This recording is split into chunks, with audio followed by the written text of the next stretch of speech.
AmandaLand.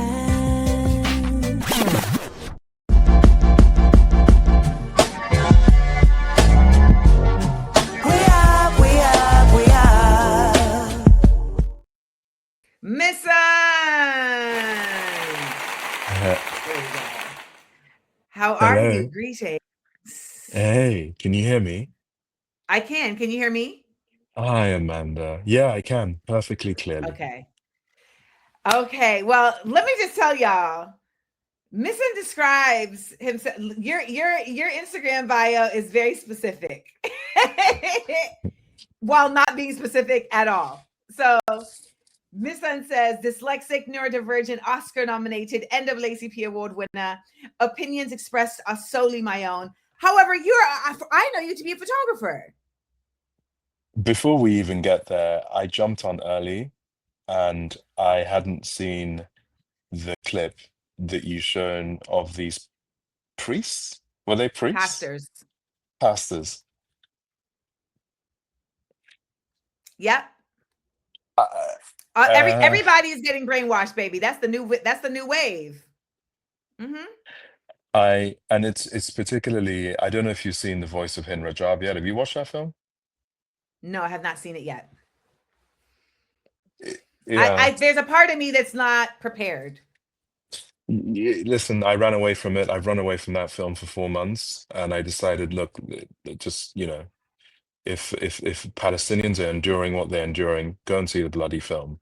And I sat down, and the reason I'm bringing this up, that it's particularly hard to see men and women of God going to this place after watching that film, because what you learn in the film is, we all know what happened to this 6-year-old, but what I didn't know is that they had the technology to have the heat. They could see who was dead or Yes. alive.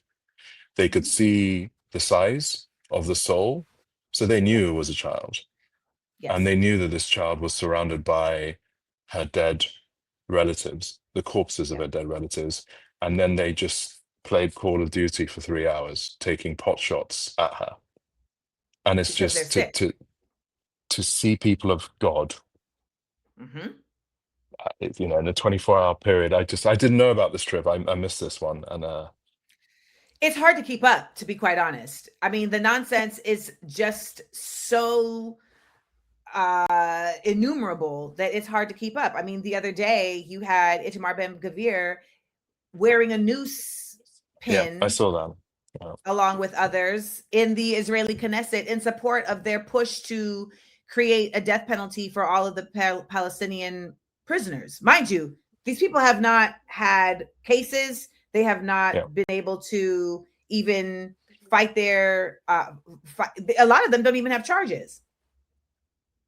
And a lot of them are not adults.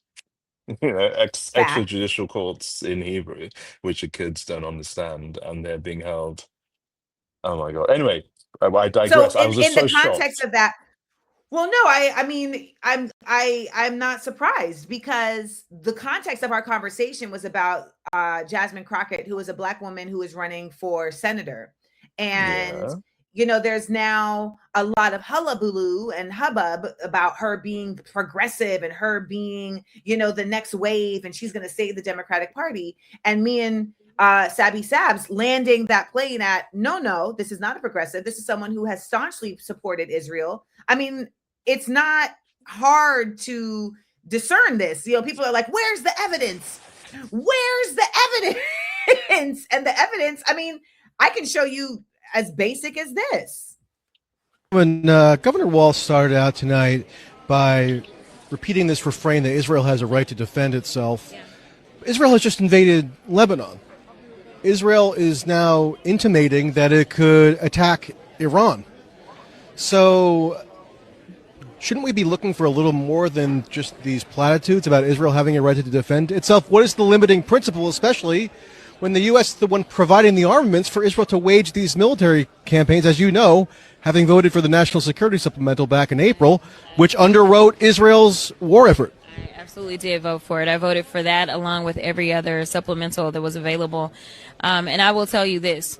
It is important that people understand what diplomacy looks like. And it looks like the fact that this relationship between Israel and the United States has existed since before I was born. And guess what? This relationship will continue on in perpetuity even after I'm gone. I don't know how many Nigerians you know, but I'm a Nigerian man. So sometimes I may switch to pidgin when I Okay. can't sound like British, because Yes. this is madness. Yes. Hakeem Jeffries, Cory Booker, and I need you to help me as an African American to explain to me how these well-educated, seemingly well-traveled, supposedly politically astute Black African American men and women that have chosen a life of service have got to a place where I'm looking at Cory Booker walking down corridors or dancing with, genocidal maniacs. Like, how does it get to that place? So the first step is in knowing that the United States does not actually have politics as a public service. They're not actually in service to the people. They're in service to lobbyists. They are in service to PACs and to donors. So when you say they have entered a life of service, the life of service they've entered is to those who are going to give them money, and they serve them by passing and supporting legislation or standing in the way of legislation that prevents those corporate interests from being able to advance. And they know this. There's the reason why you have so many lawyers that go into these fields, right? There's a reason why you have so many entrepreneurs go into these fields. It's because they already know the 1-2 of what's going on. So when you see this in Black people, you also understand that we do live in a capitalist country. And at the end of the day, there has been a constant push of this idea of generational wealth and Black people need to get our economics together. However, it's not done under the auspices of socialism and supporting community. It's done under the auspices of individual accomplishment, right? Like Jasmine Crockett was already a successful lawyer who made more money as a lawyer than she did in Congress if she was not going to take any corporate money. So it's not like she was struggling, right? It's not like she was saying, I'm going to find my purpose in this path. However, what frustrates me is that I think a lot of people inherently think that Black people have a higher moral quotient. Yeah, because of the historical.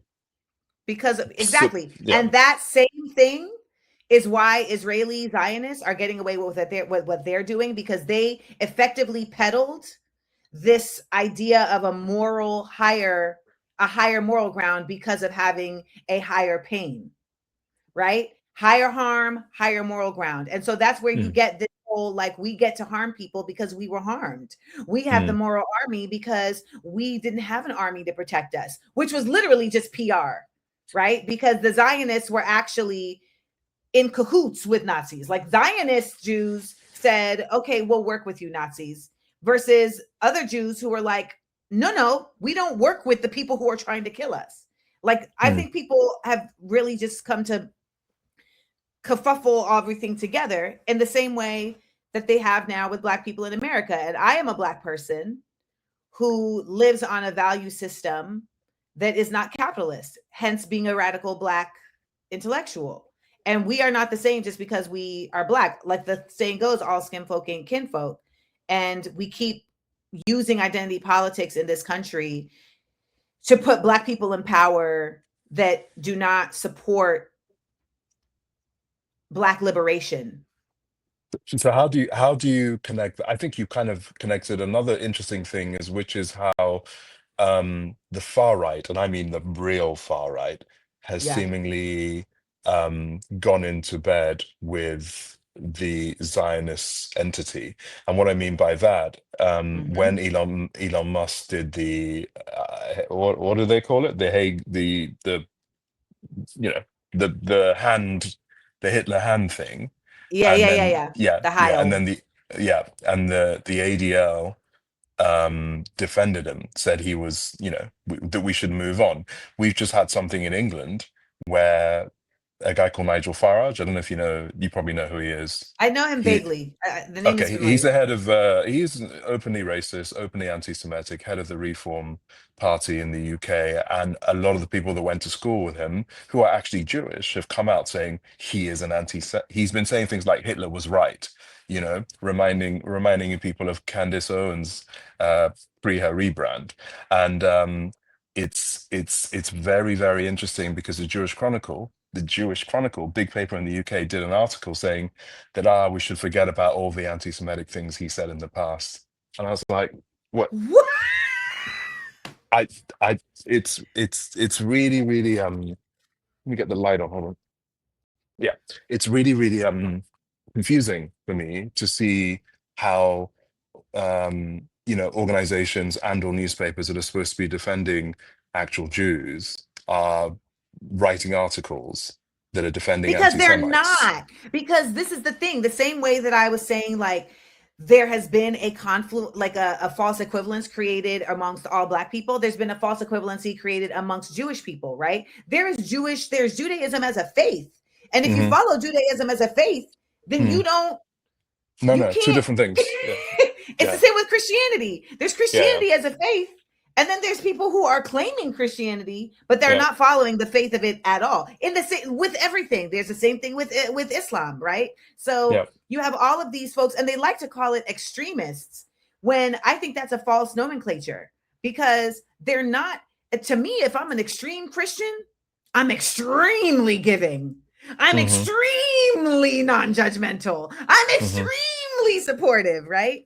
If I'm an extremist, it is because I am so committed to the faith that I am deeply rigid and in my morals and my ethics and my principles. These are not extremists. These are liars.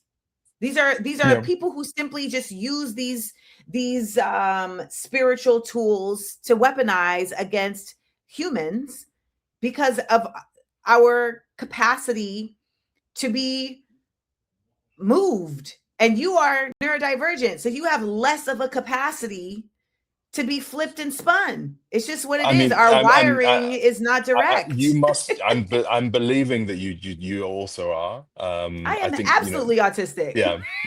I think that we're a funny lot, because I think the marriage of trauma, like real childhood trauma, which I know you had, and then being on this spectrum is a really, really interesting cocktail, because you're such a you're unique in the conversation of American culture. And my sister, who is your friend, I believe, Brianna Joy Gray, and a few others are BJG. Yeah. I mean, they don't play as well, and it's just really, really interesting. But they're like three of you, just not many. Where are the rest? The truth is that there are more. It's just that we have been so ostracized and shunned by our fellow Black folks that many people then, they don't have the support system to really manage it, right? And I was very, very fortunate that when I was ostracized from the Black community for just being myself, I was very fortunate that I had a psychiatrist that really helped me to move through that. And I also had the right people around me. It wasn't about amount, it was about quality. The right people around me to catch me and give me a soft landing into a path forward that commits to this regardless of the ostracizing, right? And then you start to understand that, I'm not alone in this. And so now I need to create spaces for others to not feel alone in this. And that's what we do here at Views from AmandaLand. That's what I do on my Patreon. I so often find people saying, I'm here because I don't have anyone in my immediate circle that I can talk to about these things. And I feel crazy. And then I come here and I feel sane because I know that I'm not bugging. And that's why, they've said forever, it's only about 5%. I love this, neurodefiant. I love that. Absolutely. I'm making a t-shirt that says that. But it's really true that there is a necessity to uplift these voices. And that's why I originally got connected to you through your film. Have you seen it? Shoot This. You should try. I need to. I haven't seen So anything. when quite Governor honest. Walz started out, Hold on. I'm messing up. I want to put yours on. Bear witness. You could travel the world with this thing and just bear witness.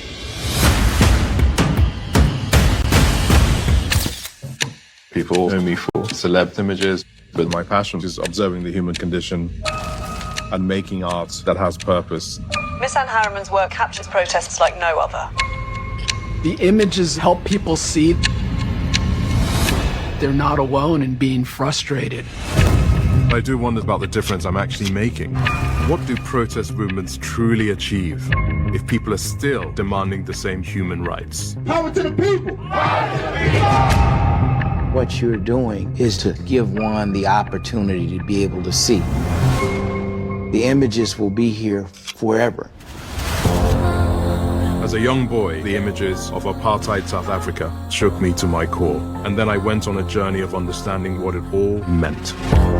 We gotta tell the truth. Racial profiling still exists. What do we want? Ceasefire! It's going to be the biggest protest ever. All this is part of the journey. People have a goodness in them. And that needs to be fed like a plant. This is the work. This is the bearing witness.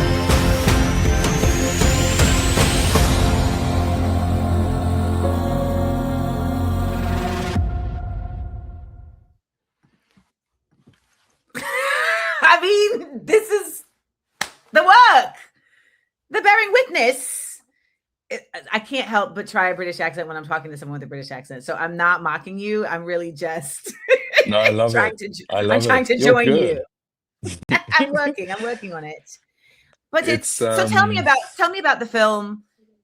And look, and to me, it goes directly along with what we've been talking about. yeah. And I remember, I made a film before this, and it got nominated for an Oscar, and there was a lot of heat around me, and I was like, with this heat, I'm just gonna see if I can get them to let me do what I want to do. And I could see the world getting more and more crazy, and I was like, why don't we do a feature-length doc on what it means to be an artist that refuses to look away when it pays to be apathetic through the lens of protest. And I think whilst making it, everything just kept getting crazier. And I was just like, you can't ignore Palestine. You cannot make a protest film and focus on queer, trans, climate, women, Black lives, and just pretend that Palestine isn't happening, which is what the industry was strongly suggesting to me and my team. And we're like, no, and there's a great page on Instagram called Pomegranates, and she has a great analogy. She says that Gaza is, I don't know if you are a Star Wars person, but she said it's a Wait. You don't know if I'm a Star Wars person? This is Okay, a Jedi. okay. Okay. Well, she said that the Gaza is the single shot through the exhaust valve of the Death Star that brings down the whole empire. I believe it too. And and I love it so much because I think what this film is this film isn't really for you and me. This film is for the dads and mums in Ohio that don't know what occupation means. They don't know about the Peel Commission in 36. They don't know about Churchill's dog in the manger quote, which is just pure white supremacy before the existence of Israel. And then they see me with George Floyd's people in Minnesota.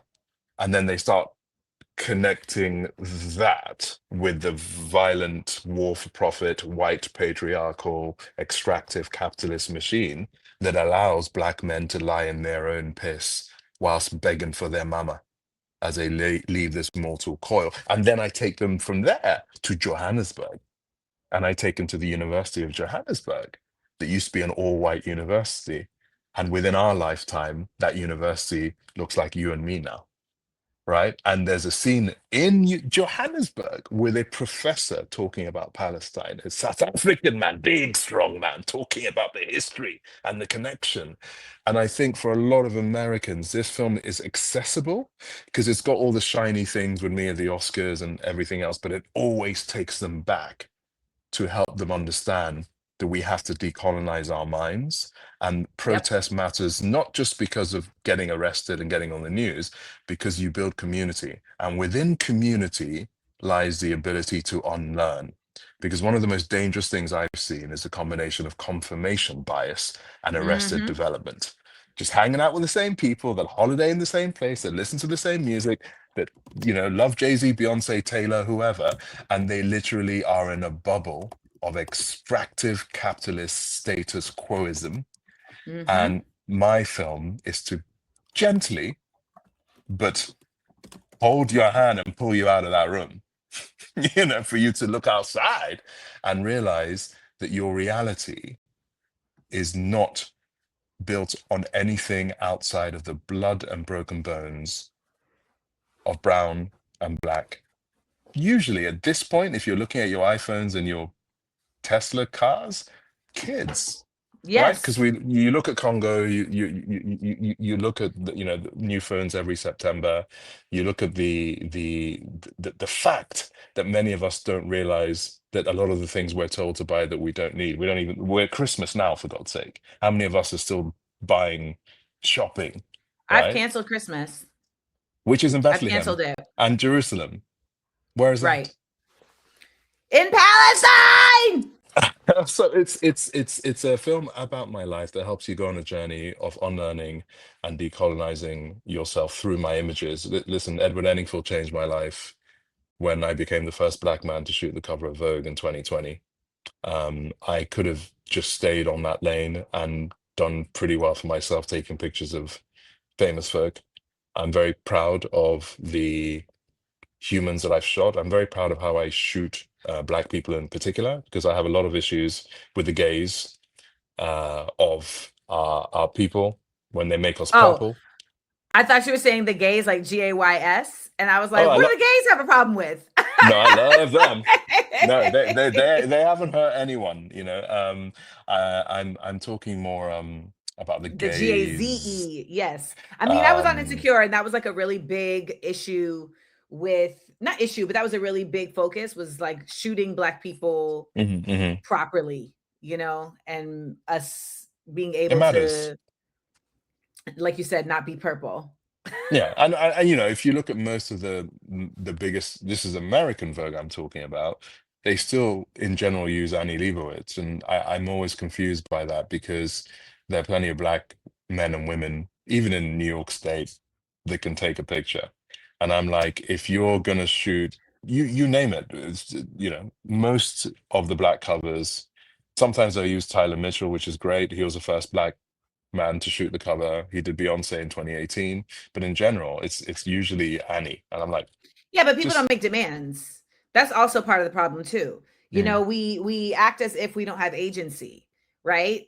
I mean, and they don't want to lose an opportunity, so they're not going to make any changes. They're not going to make any challenges. And that's why people don't like me, because I'm going to be like, no, or I'll do it if, like when I did Essence, I did a shoot for Essence in Grenada, and they wanted me to do my shoot at this hotel in Grenada that was built by an Egyptian man who does not live in Grenada. And he was able to get citizenship by doing so. He built a wall that impeded a view that Grenadians in that part of the island had of the sea for how many decades. And now he come and build a wall. The Grenadians came and tear down the wall, but then the government said, nah, man, the man paid the money, so he get to build a wall. And so he gets to build this wall. They had this hotel at the time. I don't know if it's changed yet, but at the time, it's not like they were using agriculture from the island. You know, it's not like they're actively in cohesion and symbiosis with the island. So why would I come and do my photo shoot for Grenada in this hotel? There are hotels on the island that are owned by Grenadians. There are also hotels on the island that are staffed, that may not be owned by a Grenadian, but are owned by people who actively pour back into the economy of Grenada. So I said, I'm not going to do it unless I can do a shoot that is reflective of the island in the way that the people of the island want it to be reflected, which is in its ecology, right? Its strength is in its ecology, in its commitment to it, to preservation of culture in ways that other islands unfortunately haven't been able to do because of the just impact of colonization. But like, I'm only bringing this up because they could have said no, and then I wouldn't have. Yeah, but not every. I mean, look, Simone Biles, for example, right? Like, I don't know when she got that big cover. You know, You mean the Simone Biles who cheered? Wait. You mean the Simone Biles who cheered of excitement and exaltation when there were 3 Black women who were on the podium at Worlds? You mean that Simone Biles? Like, I need y'all to stop giving these people passes like they don't know what's up. Simone Biles is a Black woman in gymnastics. And I will tell you now, Misan, we have always been because I was in gymnastics. We're always the one Black girl. You mean Simone Biles, who comes from a foster home, whose mother could not have her and her whole siblings because she was an addict? Simone Biles is acutely aware of race. No, I'm not saying that, but I'm saying when she gets the cover, may say, yeah, right. But you, it's for that. instance, had people telling you, don't do Palestine, but you were like, I can't not. But it's growth. It's growth, right? If this was 5 years ago, I don't think I would have been in this place. And I don't think you've always been in this place. Have you always been in this place? I've always been like this, yes. You just popped out like this. Wow. I've literally always been like this. You can ask anyone. Like in high school, I led a whole movement in the theater program when the whites were mad because there were 3 Black leads that were doing the Black leads in those shows. Ask anybody and they will tell you she's always been like this. But I also came from a home that was very, like, I grew up listening to Bob Marley. Like, that was my lullaby music. You know what I'm saying? So I think I think there's also something real about our DNA, and what we show up with in our physical being and how that gets shaped and what is the catalyst for that turning up. I mean, I'm still in touch with my first grade teacher who, when we first got back in touch, she was like, I have a bone to pick with you. I'm like, how my first grade teacher had a bone to pick with me? And her bone was, she said, in your comedy special, you said that you learned the Negro National Anthem in 10th grade, but you were singing the Negro National Anthem in first grade. I had you all singing the Negro National Anthem in first grade. I had it up on the wall because she was like, I didn't want Black children to be like, her majority of my school was Black and Mexican. And she was like, and I didn't want y'all not knowing what the real deal is, even if I had to make you say the Pledge of Allegiance. So like, these types of things are instilled in you early. And, you either are able to carry them forth. But, Simone is I wouldn't use her as an example just because you're right. She's a young person, like she had at the time. Also, it's a big American Vogue cover. They would have told her it's a huge deal, and she probably would have been, because it's outside of her world. I don't know. I just wish folks had circles around them that were on code, and so often we're not, because the code is money, the code is access, the code is visibility. And I sacrificed that because that doesn't have value to me in the way that it did when I was like, at one point. So even if I had been woke forever, I still had people around me that were like, you should do this. And then I'd have to be like, yeah, nah. But those people were still around me though, like, because you were supposed to have it around you. So why have we got from Langston Hughes, from Nina Simone, to Pharrell saying he doesn't, well, you know what he said. Why have we got in the 70s, we had the Black Power movement, but then we also had simultaneously the Southern Strategy and Nixon saying, what we're going to do is we are going to bring Black people into capitalism. And instead of us actually shifting the systemic racism that takes place, we are going to sidle them but surreptitiously treat it as a goal that they can achieve economic freedom and that they are now able to do so. And so that's what it became. And then you put drugs in a community and you give people the ability to capitalize at the same time as they're killing their own community. And you give these same people who you continuously are continuously suppressing and oppressing, right? So that's the thing. It's like there's no, it's completely, it makes perfect sense to me why you would have Black capitalists, because the oppression never stopped. So like the seeing it happen in front of your face all the time never stopped. And so you're like, well, I got to get out of this. I got to get out of this. I had a lot of American brothers and sisters messaging me. They were not upset, that they were challenging. I did a 1-hour interview on Middle East Eye, and I brought up the fact that the NBA and NFL is a really good example of not recognizing our collective power. 1000%. And you look at, I don't know what percentage of the NFL is Black. I mean, NBA, enough to say the vast majority. And I said, it's crazy to me that, someone like LeBron James doesn't wake up and, and this is why they pay him and others so much. It's hard to have that bird's eye view perspective of saying, why don't we just go and raise the money ourselves and set up a co-op, set up our own league? The European players, the white players that are good are usually European, they're going to come with us anyway, right? And have real ownership. And then you look at the NFL, which in many ways is even worse, because so many of the owners of the NFL teams are just read this comment. This is how we get Pharrell's.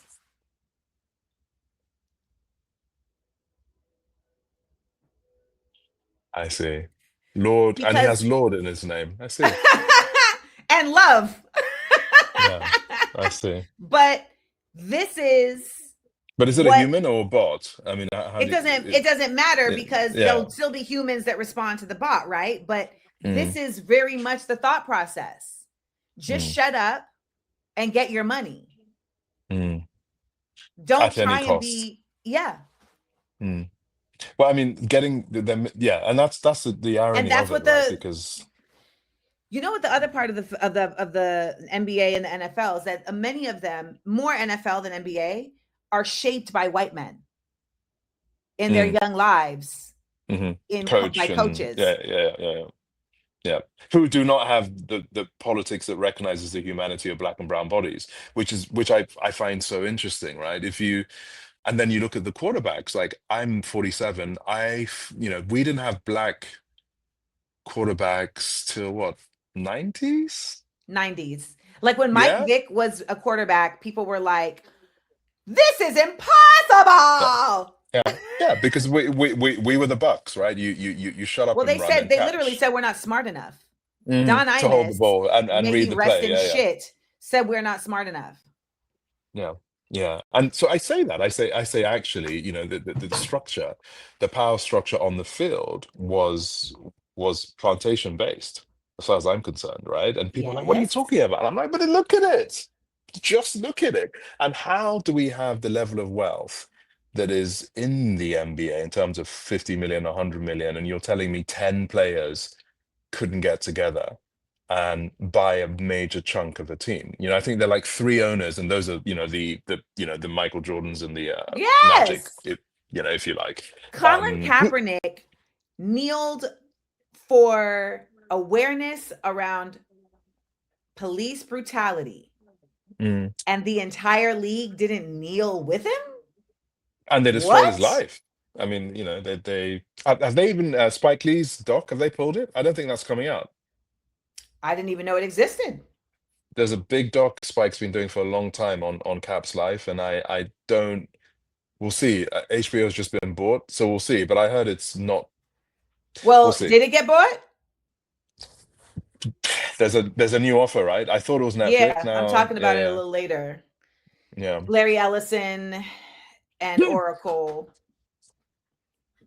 So tell me this, in this climate, how is it different in Britain in terms of creating, if at all? Because in the United States, it's become damn near impossible for folks who want to create in the network system or in the studio system, you're not going to be able to create anything that is subversive, let alone that is black, let alone subversive, right? Like I grew up seeing so much black creativity and it's been withered and withered and withered to the point now where when I am scrolling, I genuinely don't see much of anything. And when I do see black people, we're in movies about cops or we're in movies about politicians. Yeah. So I I'm mean, curious in the British side of things, what it looks like. well, I think in the traditional mechanisms of, I mean, it's all about money, right? Who's going to commission what? Yes. And the first one I made with Netflix was because it was a guy, it was a black woman, Fiona Lamptey, that was head of commissioning. She then has left, right? And I think a lot of people are realizing that, and I think Gaza has everything to do with it, because there's a renaissance of what the consumer wants to see. So if you look at, there are 3 films out: Voice of Hind, All This Left Is You, and Palestine 36. They're selling out in every single cinema, right? They all had to hustle, like phone calls from uncles, aunties, rich friends that you think care, and they had these films financed. But what they did, all of those films outside the studio system. Watermelon Pictures has been set up, my film they have the global rights to my film, right? Shoot the People. And what I've learned, Watermelon Films, I've hosted some of. It's incredible because Q&As. they're saying we're just going to look at the blueprint of what has been done for the last 100 years, but do it with a global lens, and the consumer wants it. So what's going to happen now is that people are going to be flying to meet banks in the global south, to meet culture funds. I know 3 culture funds, which I can't speak about, that are being set up by people of color. Right? There are parts of the Arab world that are like, oh, we're shook. We've been buying football teams, we've been buying useless trinkets. We're not going to make that mistake again. For the price of 2 yachts, we can have 10 years of podcasts being commissioned quietly, TV shows, films. So that's all being built now. And I think a lot of folks that know how to move and where to move are going to be finding pockets of fiscal availability outside of the European and North American, and making things, this is the other thing, making the films that we never got to see. Palestine 36 feels huge, right? But it is just one story. And how many films have we seen about Louverture and the Haitian Revolution? How many films have we seen about the Congo genocide and Leopold?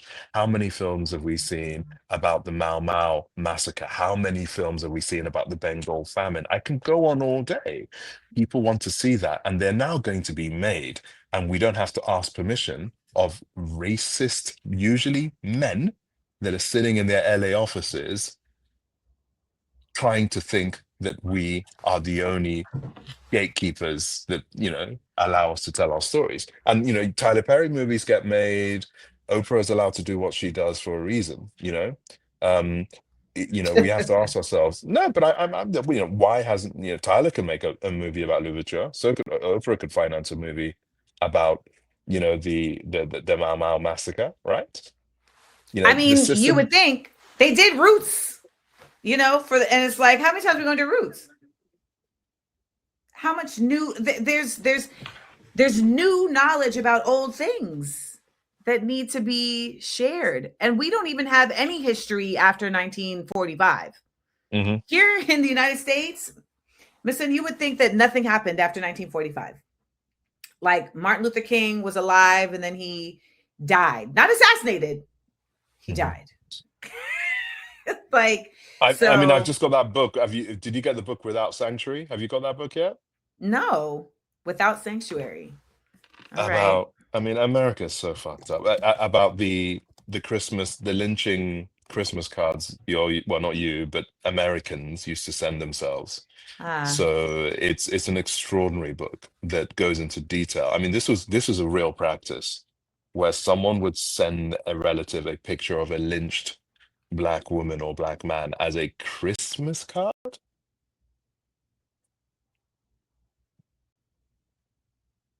And I somebody needs to just, do and someone needs to do the documentary. And I know people don't want to see it, but I think of him every day. I don't want to get emotional now, but I think of George Stinney Jr. every day. And Ava DuVernay touched on it, but he needs his story told properly, you know. And people sometimes argue whether the Bible bit is true, you know, that he was too small. So they made him sit on the Bible before they electrocuted him, you know, youngest person to be electrocuted. Doesn't matter. that's irrelevant. They electrocuted a child in America for a crime that he did not commit. And that story, outside of little mini 10-minute segments, has never been told. So yeah, you're right. There are stories to be told. And it's not, and people say, oh, I'm tired of all the trauma, blah, blah, blah. Listen, if we talk about how many movies have been made about a singular story, I think of all the history lessons I had at school, they're just telling me the same story. I had to learn about Sykes-Picot. I know more about the Holocaust than I did about my own people. I could tell you about Kristallnacht, the Nuremberg trials. I can tell you about the Warsaw Ghetto uprising. I can tell you about Dachau and Auschwitz and many great Bergen-Belsen. films. Many great films. No, but I'm telling you, I knew that from school. I knew that from school. I can sing the dreidel song. Oh, dreidel, dreidel, dreidel. I made it out of clay. I can do all of that. However, I didn't learn about Zionism. Did they teach you about Congo? Congo? About Leopold? No? Okay. We didn't learn about... I mean, we barely learned that Africa existed. So they didn't talk about 10 million genocide? No, 10 million hands being chopped off of kids? None of that? No. None of it. Okay. We haven't, in the United States, I mean, you have to really be intentional about your children or yourself learning the lengths that this nation has gone to exhibit harm against everybody who is not white. And then you go to a whole other level to see who the whites that they exhibited harm against, because they wasn't fucking with the Appalachians. You know what I'm saying? No. And so, you know, we find ourselves at this really important zenith where, which is why I refer to myself as an artistic intellectual, where the necessity for art to educate is again back to it's no longer just like a subcategory. I feel like it needs to be the category that we're creating in. You know, because like for a lot of time, it's felt like, you know, can't we just have like a feel-good film? No. And also, look, I don't know how, you know, in the art, I've got a big exhibition of my photographs. And again, everyone's like saying, Misan, put the BLM stuff, put the climate, put the queer, you're going to do so well. The art world's going to love you. I'm like, it's 50% images of Palestinian solidarity and resistance on 3 continents, because that has been, of my lifetime, the biggest single protest movement that I've ever witnessed with my lens. And again, I put it all in a Black-owned gallery, and it's become the busiest gallery show in London by quite a mile. But the big but is, I'm in a position that I can force that issue to happen. The bigger question is, if you look at the top 10 Black artists in the world, you know, what's the term they use? Blue chip artists. What are they saying about the world as we... No, what are they... No, I have to say. They'll be showing at the Guggenheim, they'll be showing here, but if your revolutionary work makes rich folk comfortable, it ain't at the revolutionary. same time that it makes them richer. Well, as an asset class, yes, of course. You know, yes, of course. But the thing about art is that when it's really dangerous is when it goes beyond that, and the people want it, then it becomes part of the zeitgeist anyway, right? And I think I never waited to ask permission to do any of the things that I'm doing in terms of, you know, if I have there's an image I have in the gallery that says "fuck white privilege," with a woman wearing a mask saying Trump stinks. And somebody walks in saying, you know, why would you have this in an exhibition? And I said, for the very reason that you have the effrontery to sit there as a white person and ask me why I would have that in an exhibition is the reason why it has to be in the exhibition. And now go do the work on yourself.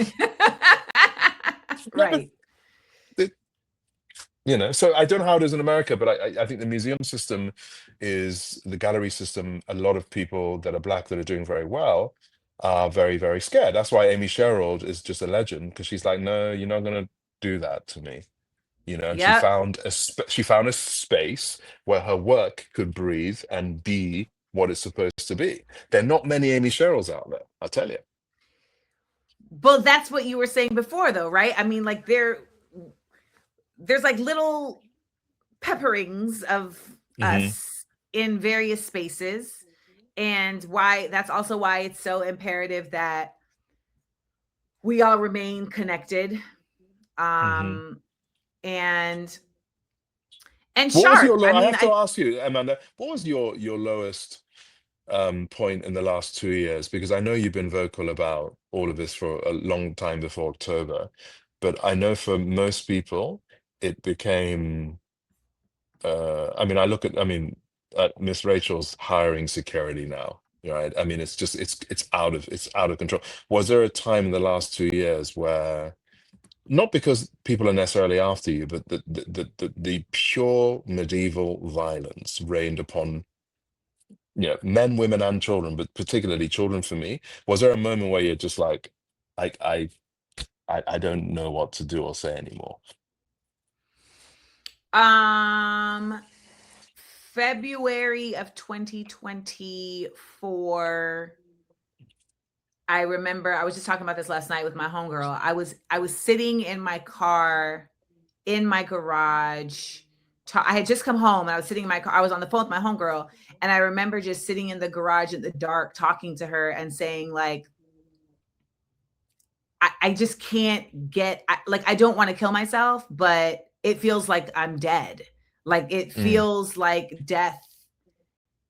Like, I feel like I know what death is, and I am in a cloud every single day. Like, the depression of, but it wasn't, and the thing about it is that it was more, actually, if this is even possible, it was more than simply just the images that I was seeing out of Palestine. It was also simultaneously really understanding the complete deprivation of the nation that I'd lived in, of the system that I'd been supporting so somewhat, you know, even on a Democrat level, of the world.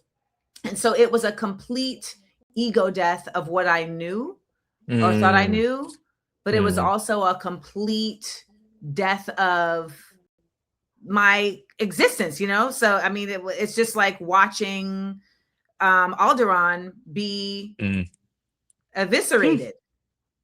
And I mean, people saw me crying on Instagram every day.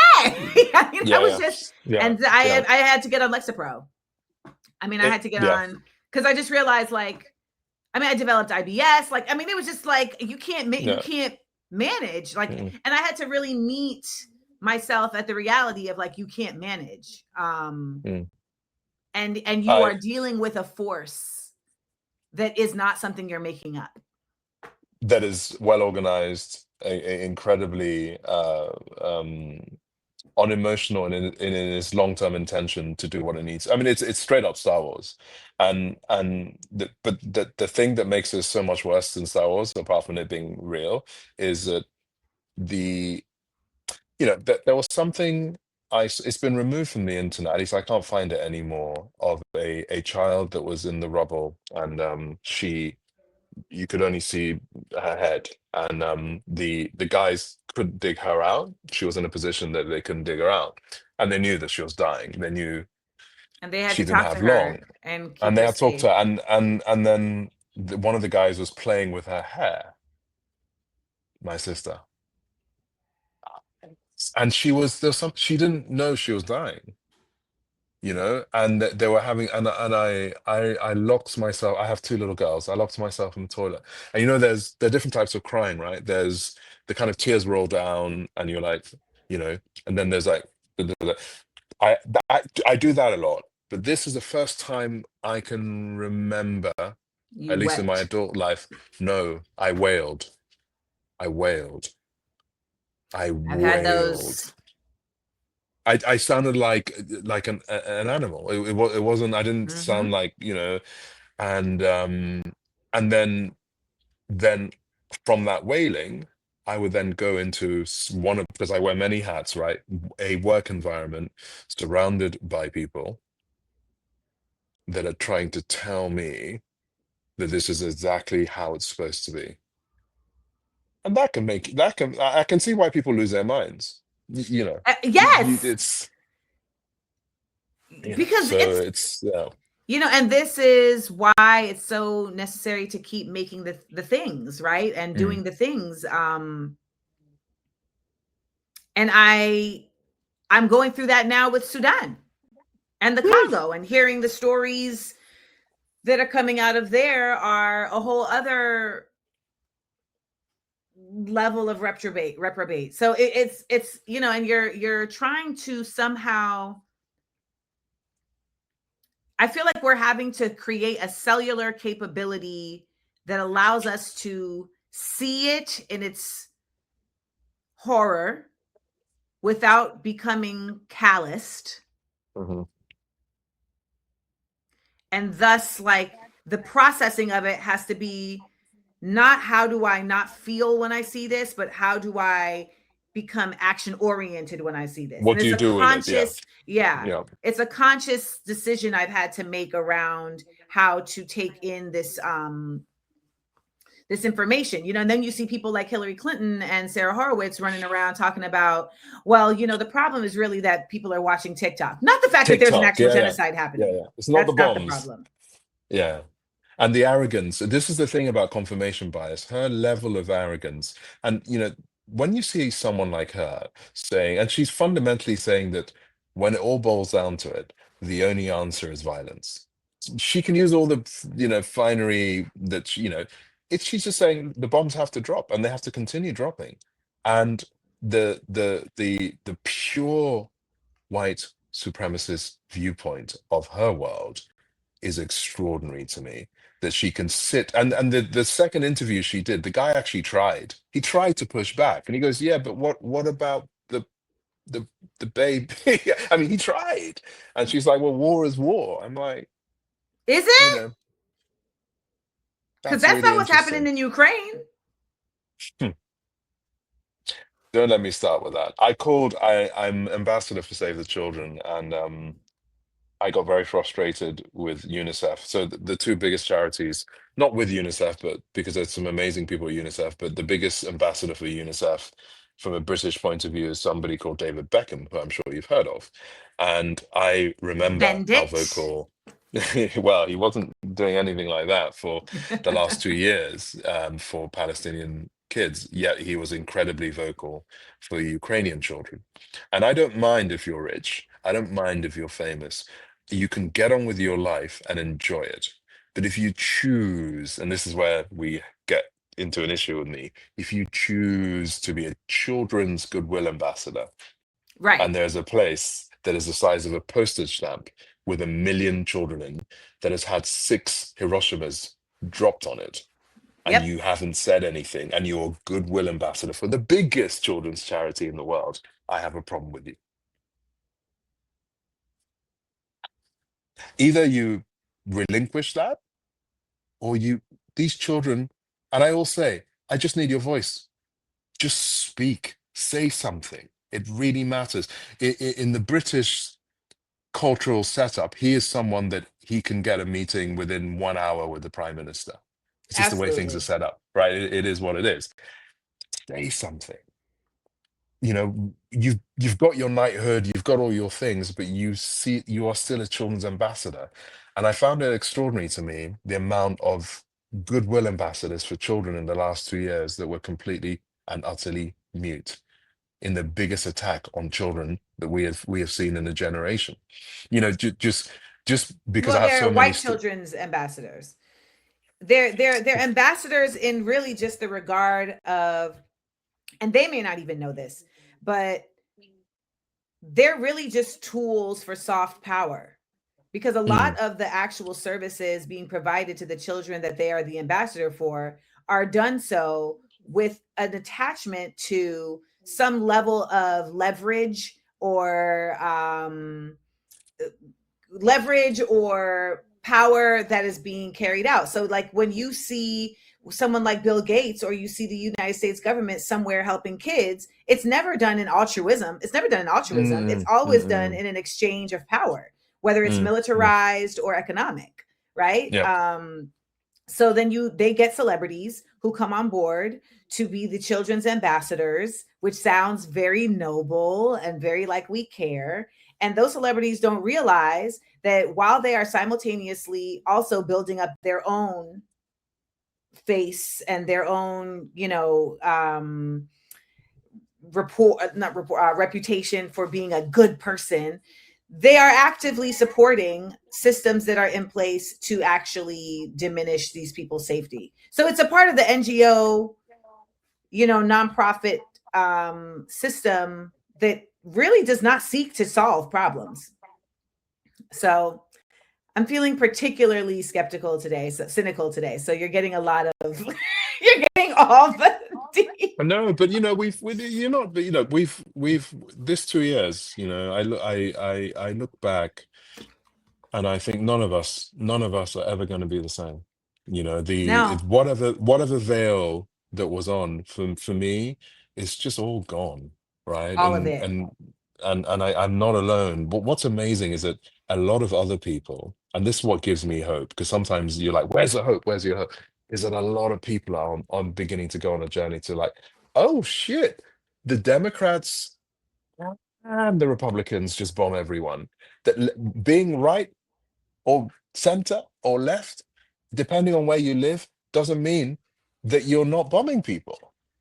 And then because I remember one of the big wake up calls for me was, I'm not American, but I will say that if I was, I would be obviously a progressive left leaning Democrat. And I'm like, how can I watch Joe Biden. But even that's not enough. Go on camera saying that. But everything you just said, that's not even a thing. Like, that's not being a progressive left-leaning Democrat. You're still a part of the liberal system that upholds all the shit. Well, and I think that's a Democrat. No, but that's the thing that I think if I was American, my wake-up call to that would have been the Biden administration in the last 18 months. I see. Yes. See, and I think well, I'm not alone. Okay, so you know what? I agree with, because not agree is not the word. I was there. I was that person. Linda Thomas Greenfield, like, Auntie listen, I did a post saying, how am I going to tell my daughters? This is the sort of person that I used to think I would tell my daughters about. Yes. For them to look up to, right? And I'm like, what am I going to say? And I had a whole bunch of folks get in the comments saying, Misan, have you looked at her CV? It's better to have one of us in the room. And I said, no, it's not. No, it's not. If that room is erasing a people, then I don't want any of us in it, right? Or leave us out of it. Or even better, the person that was in it, if they want greatness, right? If it's about the cult of individualism, if they want legend, resign. Exactly. Resign. Kamala Harris, if she had resigned saying this crazy old man, I can't deal with him. Resign. Do not wheel out Bill Clinton to Dearborn and have him say things to Arab Americans like Judea and Samaria. Are you mad? Eh? Are you mad? No, but go and bring a Palestinian person, bring a progressive Jewish person, bring them together, stand there and saying, this, we need a ceasefire. This is, if you don't at that stage want to use the word genocide, you can use all kinds of ethnic cleansing, other terms, but do not wheel out Clinton to a place with more Arab Americans than anyone else and expect that anyone under 25 is going to care. Any white, black, brown people that are just on the side of like, this is crazy. And of course, any traumatized Arabs who are in diaspora, seeing children in their image Yes. have their limbs removed, being eaten by dogs. This is not dogs. What do we, you know, anyway. So that's what you do instead of us saying, no, we celebrate any of us that are in the room. Which room? If the room is just dripping with blood, why should we be inside? Well, Why? and that's what Martin Luther King said. Dr. Martin Luther King Jr. said, I feel like I've integrated my people into a burning house. And what he meant by that was he thought that the United States had some level of moral code, and it does not. And so he has literally ushered his people into an immoral, unethical space where they are now going to be used against themselves. And that's Money exactly what Mayweather. happened. Money Mayweather. Oh, I mean, he can't even read. So he's probably got so much CTE going on. So we have one question from our Brit across the pond, Reese, who asks, a pleasure to witness this conversation. Also, Mr. Harriman, I'm friends with Nadia Sawalha and Mark. So this is wondrous intersection. Going into the new year, do you have any further activism projects? Yeah, Nadia is a Jordanian British treasure. So is her amazing husband, Mark. She has been a real deal since the very beginning. I've photographed her reading the names of murdered children outside the Houses of Parliament. I love that woman with all my heart. Yeah, look, I've got my projects where I photographed Black children with Down syndrome.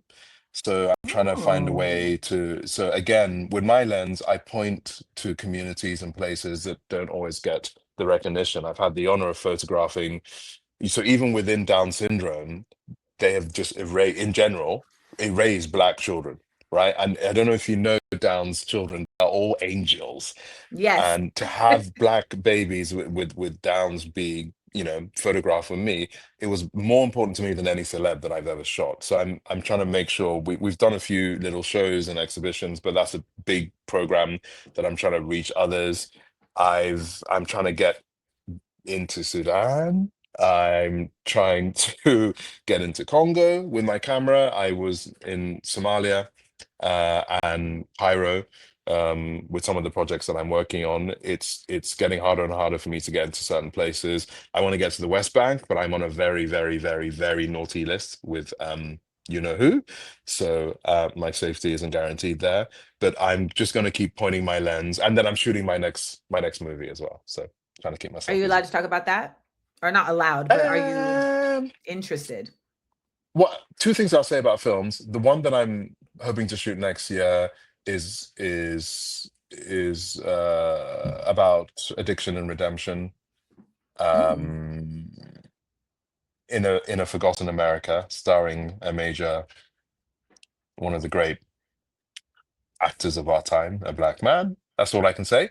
The second one, which is in development, and you'll love this, Amanda, I'm developing a movie about a Beyonce level pop star that has her private jet. Let's say she's in Grenada or wherever. It stops working, and she's without her team. She's stuck in an island, and she goes down a Reddit rabbit hole and realizes that she is literally the face of capitalism, of a supremacist ecosystem, from fast fashion, and it's a comedy akin to Don't Look Up. You remember that Leo movie? Yep.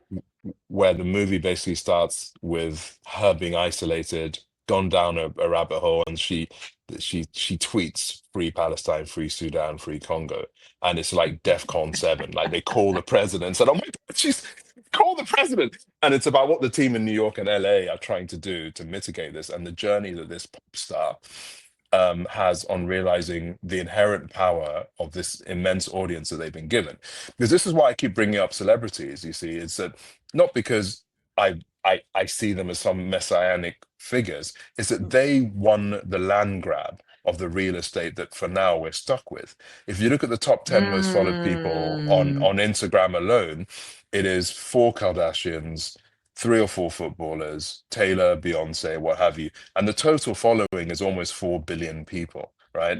This Nuts. is obscene, and they can literally once a week do a post with a fundraiser, right?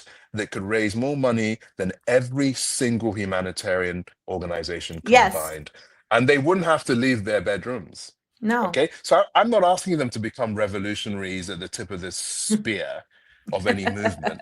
I'm saying now you've got the land grab, usurp it, and then use it. And you're too rich to even need to be worried about being cancelled. How can you cancel Jay-Z and Beyonce? How? Well, Rihanna? But they can't be. you have like There's too Alicia much Keys money. and Swiss Beats. You know, I look at Alicia Keys and Swiss Beats. You know, Swiss Beats is out here being Muslim, you know, with the name Is Muslim? Kasim Is he Dean. Muslim? He grew up in that Oh, context. I His didn't know name is that. Kasim. His son's name is Kasim, and they have not said anything because they will get phone calls or they'll lose their money, etc. You know, and Alicia Keys loves to talk about, you know, civil rights and blah, blah, blah. And some people will say, well, maybe they're doing stuff in the background. And I guess what I would say now is that the days of doing stuff in the background is no longer. We cannot continue to support surreptitious support because if you're actively also supporting in silence. And you cannot have hundreds of millions of followers and not use that. It's like say, okay, it's like you have this reach. And Muhammad Ali, for example, before social media, and this is what Mayweather has always got frustrated about in terms of not being called the greatest, is that most people today, if you see posts about Ali, it's not him fighting in the ring. No, it's him with Malcolm X. It's him schooling a pompous white interviewer. You know, it's him talking about being a person of faith, of character, right? Of revolutionary radical mindsets. He's That unbelievable. to this day, were the right move. You know what I mean? Like there hasn't been like some, you know, some type of epiphany now where people are like, man, he made the wrong choice. No, he was actually right the whole time. With his whole chest on prime time, right? And this is exactly what a Pharrell or a Jay-Z should be doing at this stage in their career. Like what are they upholding? What are this they play? I almost understand playing the game to get there, but when you are in the room, the whole point is to remember why you wanted to get in that room, right? But then Jay-Z just tried to open a casino in the middle of New York City. So, and people will say, but they also do good things. And I'm just like, why can't you just do good things? Why is there like a give and take? Why I don't understand that. So, and even forget Palestine now, you know, if people say, well, you know, black folks talk about black folk, then they should talk about Congo and Sudan. How about that? Fine. And you know what? And you can't talk about the Congo and Sudan without yes. But no, Amanda, you're too. I'm saying Nigeria. You're too advanced. You're going from iOS 3 to iOS 14. No. Listen, thank you so much for joining us.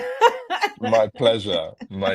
Thank you so much. Just before I go, I will say this about Congo. Imagine if Jay-Z, I don't know, Dr. Dre, Pharrell, called up Tim Cook at Apple and said, Tim, you have $1 trillion cash reserves.